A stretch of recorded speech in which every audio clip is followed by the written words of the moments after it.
Welcome to Sethu Chitra kitchen. Temple ஸ்டைலில் சாம்பார் பண்ணியிருக்கேன். கத்திரிக்காய், முருங்காய், மாங்காய் போட்டு சாம்பார் பண்ணியிருக்கேன். இதுக்கு வெங்காயம், பூண்டு எதுவுமே சேர்க்கலை. இந்த விரத டைமில் நம்ம வெங்காயம், வெள்ளை பூண்டு அதெல்லாம் நம்ம சேர்க்க மாட்டோம்.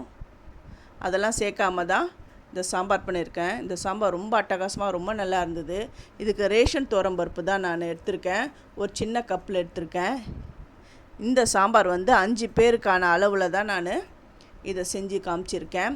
இந்த வீடியோவை ஸ்கிப் பண்ணாமல் பார்த்தீங்கன்னா தான் உங்களுக்கு புரியும். நான் பருப்பெல்லாம் நல்லா வாஷ் பண்ணி எடுத்துன்னு வந்துட்டேன். இதுக்கு பெருங்காயம், அப்புறம் மஞ்சப்பொடி ஒரு 1/4 ஸ்பூன் சேர்க்குறேன். தனியாத்தூள் 1 டீஸ்பூன்.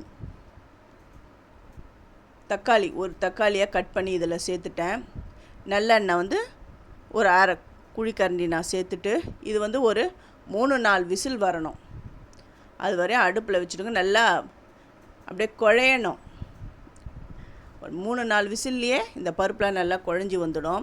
ரேஷன் துவரம்பருப்பை வேஸ்ட் பண்ணாதீங்க. இந்த ரேஷன் துவரம்பருப்பில் சாம்பார் பண்ணுங்கள், அவ்வளோ டேஸ்ட்டாக இருக்கும். புளி ஒரு சின்ன கொட்டைப்பாக்கு அளவு தான் நான் சேர்க்குறேன். ஏன்னா மாங்காய் நம்ம சேர்க்குறோம், மாங்காய் புளிப்பாக இருக்கும். அதனால் புளியை கம்மி பண்ணிக்கணும். நான் கத்திரிக்காய், முருங்காய், மாங்காய் போட்டு தான் நான் செய்ய போகிறேன். அதெல்லாம் கட் பண்ணி எடுத்துன்னு வந்துட்டேன். தக்காளி, ஒரு குட்டி தக்காளியை தான் நான் கட் பண்ணிட்டேன். ஏன்னா நம்ம பருப்பில் ஏற்கனவே ஒரு தக்காளி நான் சேர்த்துட்டேன். அதனால் ஒரு சின்ன குட்டி தக்காளியை கட் பண்ணிவிட்டு கத்திரிக்காய், முருங்காவை கட் பண்ணி அதில் சேர்த்துட்டேன். தேவையான அளவு உப்பு. இது சாம்பார் பொடி, வீட்லேயே நான் அரைச்ச சாம்பார் பொடி.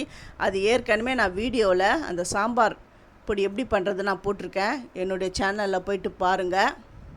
அந்த சாம்பார் பொடி தான் நான் இதில் ஆட் பண்ணிட்டேன். எல்லாம் கலந்து விட்டுட்டு இந்த காய்க்கு தேவையான அளவு உப்பையும் நான் சேர்த்துட்டேன். அடுப்பில் வச்சுட்டு இந்த புளியை கரைச்சி அந்த புளி தண்ணியும் இதில் நான் சேர்த்துட்டேன். இப்போ இதுக்கு கட் பண்ணி வச்சுக்கிற தேங்காய் இல்லை, மாங்காய் கட் பண்ணி வச்சுருக்கேன். அதை இதில் இப்போ சேர்க்கக்கூடாது, கடைசியில் தான் சேர்க்கணும். இந்த காய் வேக வச்சுருக்கிற கத்திரிக்காய், முருங்காய்லாம் நல்லா சாஃப்டாக அதுக்கப்புறமா தான் இந்த பருப்பு தண்ணியை அதில் விடணும். நல்லா பருப்பு 4 விசில்லையே நல்லா குழஞ்சி வந்துடுது.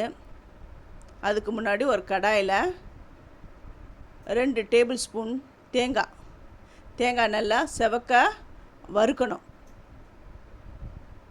ஜீரகம் ஒரு 1/4 ஸ்பூன் நான் சேர்த்துட்றேன். இது நல்லா வறுக்கணும். அந்த தேங்காவை நல்லா செவக்க வறுக்கணும்.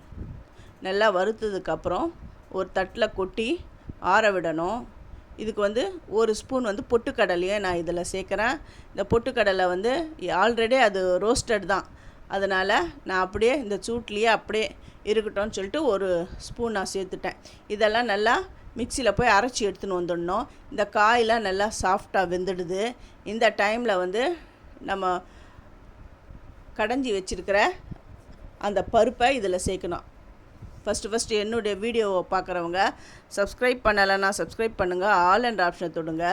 அப்போ தான் நான் போடுற ஒரு வீடியோவுடைய நோட்டிஃபிகேஷனும் உங்களுக்கு காட்டும். உங்களுக்கும் யூஸ்ஃபுல்லாக இருக்கும். உங்களுக்கு இந்த ரெசிபி பிடிச்சிருந்தா உங்கள் ஃப்ரெண்ட்ஸுக்கும் நீங்கள் ஷேர் பண்ணுங்கள். இப்போது அந்த பருப்பையும் சேர்த்துட்டேன். அந்த பொட்டுக்கடலை, தேங்காய், ஜீரகம்லாம் வறுத்தோம் இல்லையா, அதை நல்லா பேஸ்ட்டாக அரைச்சி அதையும் இந்த சாம்பாரில் சேர்த்துட்டேன். நீங்கள் அந்த மாதிரி சேர்த்திங்கன்னா சாம்பார் இன்னும் ஒரு நல்ல ஃப்ளேவரை கொடுக்கும், ரொம்ப டேஸ்ட்டாகவும் இருக்கும். இப்போ நான் என்ன பண்ணேன்னா அந்த பேஸ்டெல்லாம் சேர்த்துட்டு ஒரு சின்ன கொட்டைப்பாக்கு அளவுக்கு வெல்லத்தை சேர்க்குறேன். ஏன்னா இந்த வெல்லத்தை சேர்த்தா தான் அது எல்லாத்தையும் அந்த பேலன்ஸ் பண்ணிடும். உப்பு, புளிப்பு, காரம் இதை எல்லாத்தையும் பேலன்ஸ் பண்ணிடும். அதனால் ஒரு சின்னதாக கொஞ்சமாக வெல்லத்தை சேர்த்துருங்க. கொத்தமல்லி, கருவேப்பிலை சேர்த்துட்டேன். இதுக்கு தாளிதம் கடுகு, வெந்தயம், காஞ்ச மிளகா சேர்த்துட்டு கொஞ்சமாக பெருங்காயமும் சேர்த்துட்டேன். நல்லெண்ணெயில் தாளிச்சிங்கன்னா இன்னும் இந்த சாம்பார் அவ்வளோ நல்லாயிருக்கும். நல்ல சூப்பரான டெம்பிள் ஸ்டைல் சாம்பார் ரெடி ஆகிடுது. இதுக்கு வெங்காயம், பூண்டு எதுவுமே சேர்க்கலை.